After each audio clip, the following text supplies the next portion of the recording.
यावर्षी राष्ट्रीय स्वयंसेवक संघाला 100 वर्ष पूर्ण होणार आहेत। नागपूरमध्ये मोठा विजयादशमी सोहळा देखील पार पडणार आहे आणि या विजयादशमी सोहळ्याचे निमंत्रण काँग्रेस नेत्यांना देखील गेल्याची माहिती आहे। आपल्यासोबत बोलण्यासाठी स्वतः काँग्रेसचे ज्येष्ठ नेते नितीन राऊत सर आहेत। सर, विजयादशमी सोहळ्याचं निमंत्रण आपल्याला राष्ट्रीय स्वयंसेवक संघाकडून देण्यात आलं आहे का? हो, त्यांनी मला माझ्या या कार्यालयात निमंत्रण दिलेलं आहे आणि मी त्यांचं निमंत्रण मला प्राप्तही झालं। मी त्यांचा सन्मानही केला, कारण कुणीही व्यक्ती जर मला भेटायला आला तर मी त्यांचा सन्मान करत असतो। ते सुद्धा पाहुणे म्हणून माझ्याकडे आलेत, मी त्यांचा सन्मान केला आहे। परंतु जे लोक संविधानाला मानत नाही त्यांचा शताब्दी सोहळा मला अजिबात मान्य होऊ शकणार नाही। आजवर आंबेडकरांचा विरोध करणाऱ्यांनी जर आज आंबेडकरांचा आशीर्वाद जर मागितला तर तो विनोद या ठिकाणी निश्चितपणे ठरणार आहे। जे अजूनही मनुस्मृतीच्या विचारात अडकलेले आहेत त्यांच्यासोबत संविधानाने संविधान मानेन त्यांच्याकडून असं काही अपेक्षा करणं मला वाटतं उचित ठरणार नाही। तर तसा समजही या ठिकाणी मी करत नाही। त्यामुळं जर ते शताब्दी साजरी करत असताना ती साजरी करण्यापूर्वी शताब्दी जुना विचार झटकून टाकत जर असेल तर निश्चितपणे कोणी विचार करेल, परंतु असं कुठंच दिसत नाही। त्यांचा 30 नोव्हेंबर 1949च्या ऑर्गनायझरच्या अंकामध्ये त्यांनी स्पष्टपणे संविधानाला विदेशी संविधान म्हटलं होतं आणि हेही म्हटलं होतं की त्यामध्ये मनुस्मृतीचे श्लोक नाहीत, त्यामुळं हे संविधान आम्हाला मान्य नाही।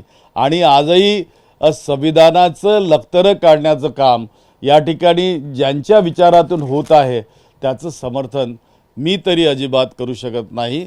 आणि माझे नेते श्री राहुल गांधी आहेत, ते संविधानासाठी लढतायत, RSSच्या विचारांच्या विरुद्ध लढतायत आणि ते संविधानाच्या विचाराच्या बाजूनी डॉक्टर बाबासाहेब आंबेडकरांच्या विचाराच्या बाजूनी जर आज या देशामध्ये लढा जर उभारला जात असेल तर मी संविधान जागर अभियानाचा एक सर्वसाधारण कार्यकर्ता या नात्यानं निश्चितपणे संपूर्ण महाराष्ट्र पिळून काढेल।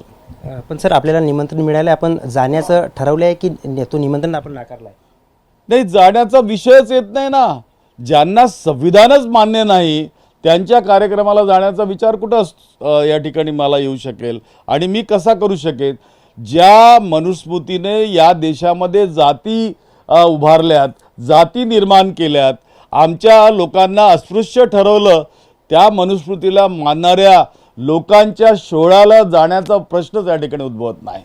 गेल्या अनेक वर्षांपासून हा दसरा सोहळा त्यांचा होत असतो। याच्या अगोदर कधी तुम्हाला अशा पद्धतीने निमंत्रण देण्यात आलं होतं? निमंत्रण नेहमीच त्यांचं येत असतं आणि ते मला भेटत असतात, परंतु ही विचारांची लढाई आहे।